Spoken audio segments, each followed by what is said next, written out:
मागील एक आठवडा पावसाने ब्रेक घेतल्यानंतर आता महाराष्ट्रात पुढील आठवड्यात सर्वच जिल्ह्यांमध्ये मान्सून सक्रिय होणार असल्याची चिन्ह निर्माण झाली आहेत। 23 ते 27 जून दरम्यान महाराष्ट्रातील जवळपास सर्वच जिल्ह्यात येलो आणि ऑरेंज अलर्ट दिला आहे। पंजाबराव डक यांनी दिलेल्या माहितीनुसार 22 जून ते 30 जून दरम्यान महाराष्ट्रात दररोज भाग बदलत जोरदार पाऊस पडणार आहे। या कालावधीत मोठ्या पावसाची शक्यता वर्तवण्यात आली आहे।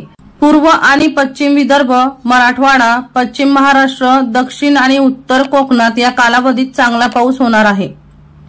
विदर्भ वगळता राज्यातील इतर भागात मान्सून दाखल झाला होता।